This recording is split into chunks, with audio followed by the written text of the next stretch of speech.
What is up everyone, and welcome to some more F1 22 My Team Career Mode. Last time out we were at the Saudi Arabian Grand Prix and our season has not got off to the best start. As you can see, we've had 2 mechanical failures so far, and I'm hoping that we can finally finish a race and get some points on the board here in Australia. It's not a race that is too great for me, but it's been alright. I've never really felt like this was one of my strongest circuits, but I did have a P2 finish last time I raced here a couple seasons ago. I think it was off the calendar last season, along with which I can't remember which race it was now. There was another race that was off the calendar as well, but yeah, this season it's back, and I'll be seeing what I can make happen as we see what we can do in the Australian Grand Prix. Alex Albon has come off the back of a win in Saudi Arabia. He's had a pretty strong performance there, and I'm hoping that he can continue that. If he has another win here, then he very well could take the lead of the Drivers' Championship, which is currently being led by Lando Norris after just 2 races. Meanwhile, we sit down in plumb last off the back of our 2 DNFs, not very surprising. So I'm hoping that we can overturn that and make our way up the championship order as we, try to defend our championship title, but I'm feeling like it probably is not going to be particularly easy to do if we're this far down already, and I just don't see how we can overturn this when those 2 races have been particularly strong races for us, Bahrain and Saudi Arabia. Historically, I've had multiple wins on both circuits, and that has come to an abrupt end in this season. So yeah, starting with a bit of a loss of confidence perhaps, and a loss of trust in the car to deliver the performances I need it to deliver perhaps. But yeah, I guess we'll just have to hope that things go slightly better here. Surely I can't have 3 mechanical failures in a row, right? I've had 3 in 4 races before in a previous season, but never 3 in a row. So I'm sure that probably won't be the case here either. P7 in practice, although I will admit I didn't actually feel particularly fast. I was failing a lot of practice programs. That doesn't always mean much, at this stage. Passing the qualifying pace program is basically impossible. And then yeah, the other programs are kind of touch and go usually, and on this one they were just a tad too difficult for me to pass.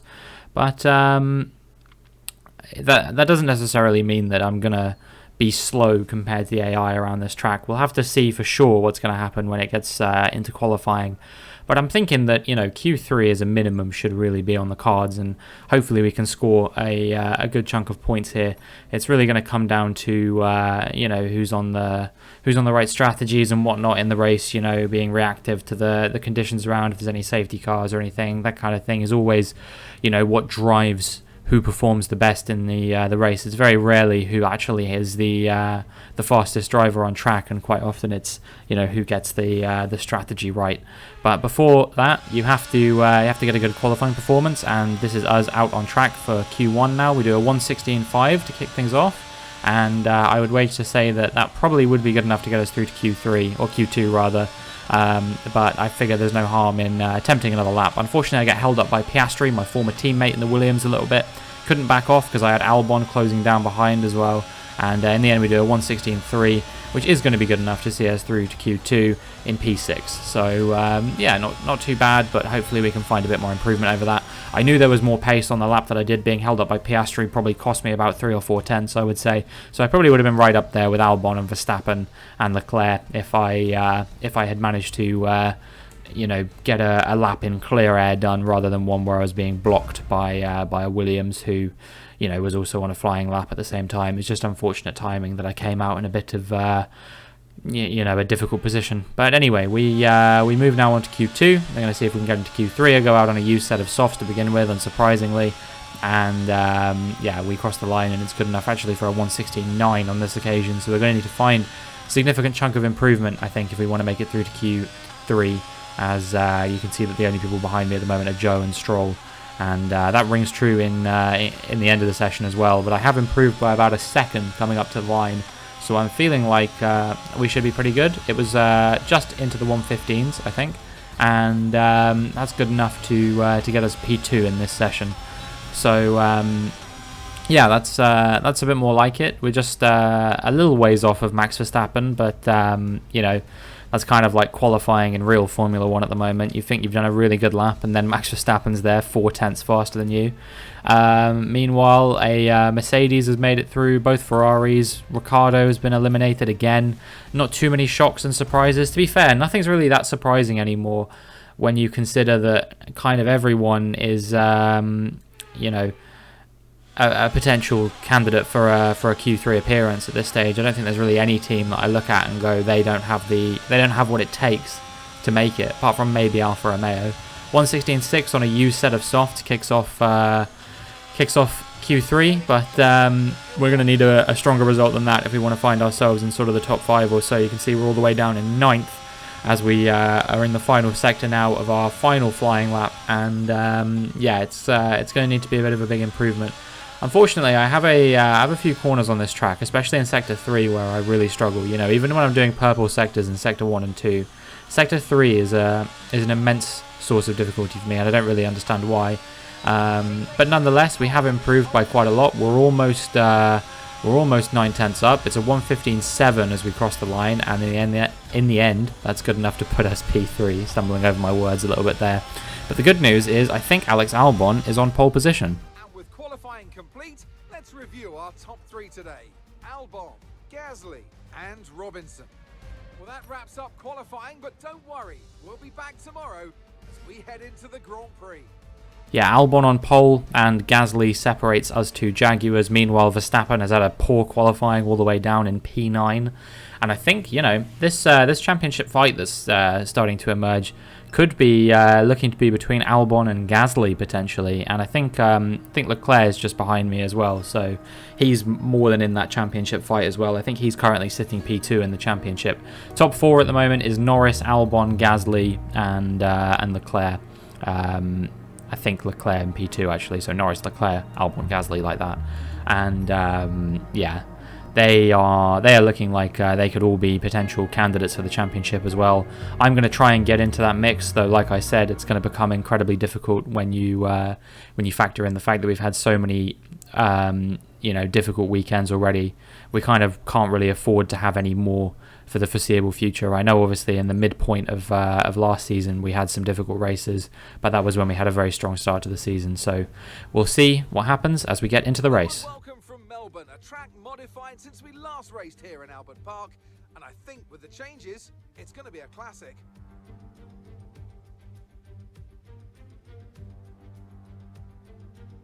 We go racing today then in the state of Victoria, where the drivers have 14 corners and 3.28 miles to navigate at an average lap speed of around 120 miles per hour. The close proximity of the barriers make accidents inevitable, and recent history shows us that a safety car is not at all out of the question. Let's run you through the driver grid order for today's exciting race. What a great lap from Alexander Albon yesterday. He'll start from pole position. And it's Pierre Gasly in P2. Looking at the rest of today's grid, we have Robinson, Leclerc, George Russell and Sainz, Norris, Magnussen, Verstappen and Fernando Alonso, Oscar Piastri, Ricciardo, Yuki Tsunoda and Joe, Stroll, Teo Pourchaire, Esteban Ocon and Nicholas Latifi, Fittipaldi, Schwartzman, Lundgaard and Mick Schumacher. It's almost time for the lights to go out, so let's head down to the track where preparations are underway.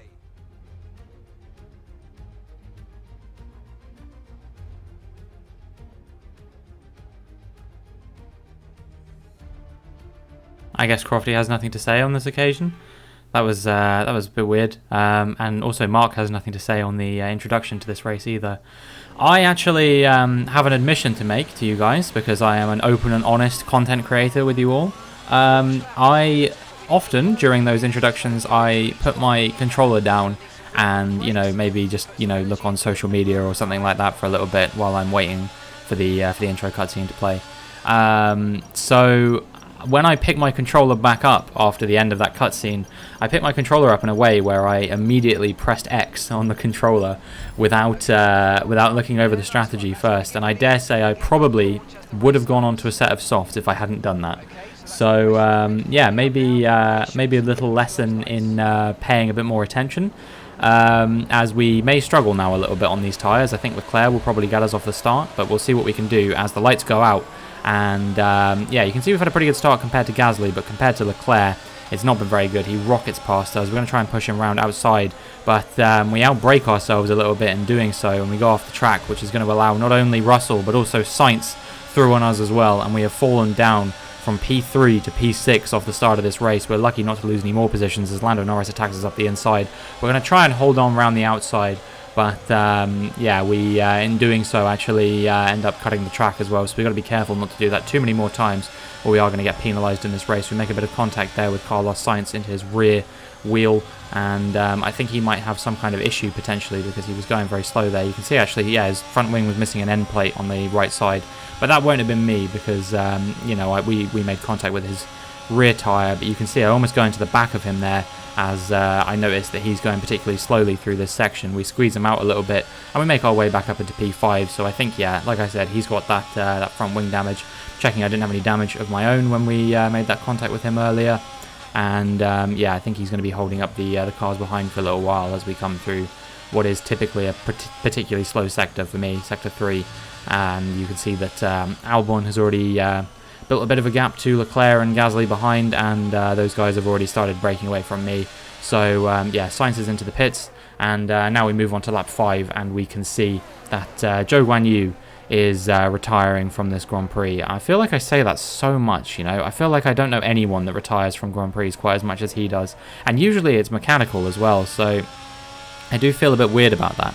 Now, this is an interesting thing that happened to me, which is kind of like, I don't know, I guess like kind of psychological or something like that. But when we moved on to lap 6 and I saw Joe's car there, when I was coming around this corner here, there was a shadow on the track, and also a shadow in the gravel beyond that corner as well, that looked to me so much like a piece of debris that I honestly couldn't, like, it made me drive that corner in a different way for the whole rest of the race because I was so convinced it was debris. And it was only after I watched the replay back that I realised that it was a shadow and not debris. So that explains why I might take that corner a bit weirdly on a couple of these laps. You can see now some of the soft runners starting to come in, and that promotes me up to P2. And now as we move on to lap 13 into 14, pretty much all the soft runners have come in, and I think this is where the medium runners are going to start coming in as well. But I had an idea of my own, which, you know, it could work out, it could not work out. But my idea was basically, if some people are doing soft-medium, why don't I try and do the opposite and do medium-soft and see if I can batter my way back through the field at the end of the race. So I decided I was going to extend my starting medium stint by about 4 laps or so. And then at the end of the stint, you know, at the end of like lap 18 or so, I would go on to a set of softs for about 11 laps. You know, they did 9 or 10 laps. So I'm thinking that when I've got less fuel in the car, I should be absolutely fine to do 11 laps. I might even be able to get away with 12, honestly. So yeah, Gasly's come in. I'm leading the race, at least for the time being, but I don't think I'm going to win it, mostly because I think Albon and Leclerc will catch up to me whilst I'm doing this. However, there would be no chance of me catching them on hard tyres anyway, so I need to just write these guys off completely and focus on the fact that I could still, coming in on lap 18, beat out Gasly and Russell, who were on those hard and medium tyres with a set of soft compound tyres. Unfortunately, my absent-mindedness wasn't just at the start of the Grand Prix, and I completely forgot on my MFD to say that I wanted the soft compound tyres, and so when I come in on lap 18, you can see that that is a white stripe and not a red stripe, so I am in fact on hard compound tyres, which means everything I did there was completely pointless and there was no reason for it whatsoever. But now, as we move on to lap 21, I need to just get on with the race, see what I can do. You can see that we're pretty close to Alonso, and perhaps I might be able to close him down before the end of the race. And then Norris and Russell are 7 seconds in front, so I would have to be about a second faster than them or so if I wanted to catch up with them. However, I no longer need to be a second faster than Norris per lap, because he has pulled off to the side of the track and retired from the Grand Prix. So that's promoted me up 1 place, and now if I can get ahead of Alonso, I'll be finding myself in P6, which I think is probably the best we'll be able to get out of this race, as Russell and Verstappen are squabbling over P4. just behind Pierre Gasly, who occupies the last podium spot behind Albon and Leclerc in P1 and P2. But yeah, we are now closing down Alonso, and we're going to dive up the inside, and we make the move stick on him. And yeah, we're up now into P6. I think that's probably going to be the best that we get out of this race. And yeah, 8 points. It's I'm just going to take it at this point. Given that we've had no points this season so far, even 8 points feels like a win at this stage. I feel like we could have walked away with a lot more from this race if I'd have paid attention at any stage. But everyone has off days. And unfortunately, the day that my car decided not to blow up is the day that I actually decided to have an off day. It's a shame that when I was kind of turtled in, hyper-focused during the Saudi Arabian Grand Prix that you may have watched yesterday, that was the one where my car decided to only go 9 laps, because I think I was probably in with a good shout of winning that. But yeah, here, unfortunately, just a little bit of a lapse of judgment on a couple of occasions. Maybe the strategy wasn't a good idea anyway. If I'd have come in on lap 14, maybe I wouldn't have had to worry about this kind of thing anyway, and I would have had a better chance of catching the cars in front. But I guess we'll never know what will transpire with that. I can only commentate on the race I did, and this is the race I did. So yeah, that's basically it. But the good news is, I think Albon is on his way to another win, so he should take the lead of the Drivers' Championship on this occasion. I think he'll actually be tied on points with Leclerc, who hasn't won a single race this season, but has found himself in some very strong positions on multiple occasions. I think he's been on the podium 3 times this season, so yeah, strong performances all round from him. And yeah, we're going to come home to take our first points finish of the season, and yeah, this will mean that at this stage we'll be on about 70 less points than we were at this stage last season, which is actually absurd when you think about it like that. But after 3 races, we had about 76 or 77 points. I think we had a fastest lap or 2 in there as well for good measure. So the fact that we're this far down by comparison is a little bit worrying. But hopefully we can have a stronger middle part of the season compared to what we had last season. As we're now going to round the final corner, and on the run up to the line, you can see Albon has won the Grand Prix, and then it's Leclerc, Gasly, Verstappen, Russell, and I cross the line to take P6.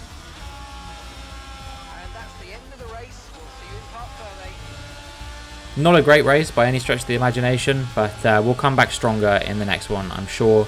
And hopefully I can finally get a win, or at least a podium on the board when we move into China. Here we are then, a real team effort to overcome their rivals for a memorable win today.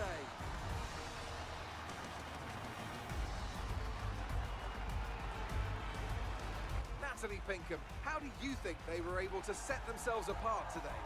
I'd say it was down once again to good, consistent driving, nailing the corners, working to the track conditions, and perfecting the team strategies.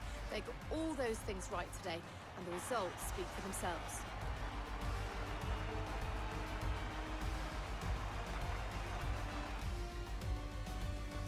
Well, I'm thoroughly exhausted after the excitement of that race, but I'm sure it's nothing compared to our drivers here. They've worked hard to make it up there, and it's great to see them make their way onto the podium now. It is indeed great to see Alex Albon up on the podium, if nothing else. I think Charles Leclerc is battering me in this rivalry at this stage, but that's absolutely fine. And yeah, like I said, I really need to get a good performance in China if I want to have any chance of winning this championship. These guys out front are now in the 50s, and I have yet to even break double digits worth of points. So a lot to do in this season of My Team Career Mode. So then, it's time to see how this result affects the Drivers' Championship. Alex Albon takes the lead of the Drivers' Championship. Let's focus on the driver of the day. Natalie Pinkham, come on, who do you pick? Mick Schumacher gets my vote today. It's time to check out the Constructors' standings. Ferrari take the lead at the top of the table. Meanwhile, good work from the owner-drivers team this weekend, who pushed themselves further up the order. After an event like that, who knows what the sport has in store for us next time out? Be sure to join us once again as we continue to bring you all the excitement of Formula One.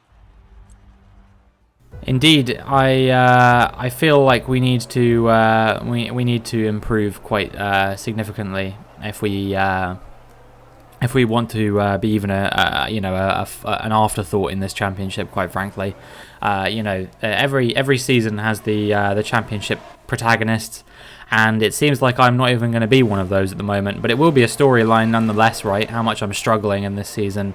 You know, even in Bahrain, if we had have gotten those points, it still would have only been 8, right? If we'd have gone, what, you know, 4 or 5 more laps, I think we had in that race, we still would have only been scoring 8 points. I think we were in P6 or maybe P5. I can't remember.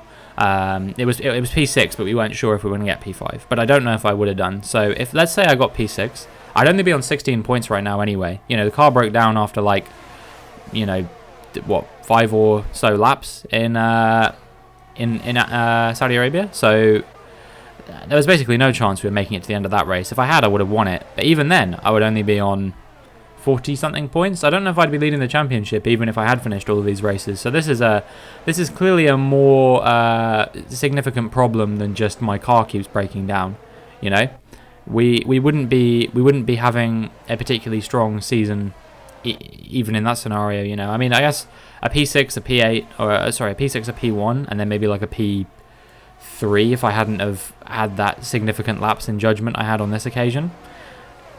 That wouldn't be so bad, but even then, you know, I should be getting podiums every race in a car like this. We have the fastest car on the grid. Albon, when he's not damaging his car, is a really strong threat in some of these races. So, yeah, I need to bounce back. China is a circuit where I don't lose, let's just put it that way.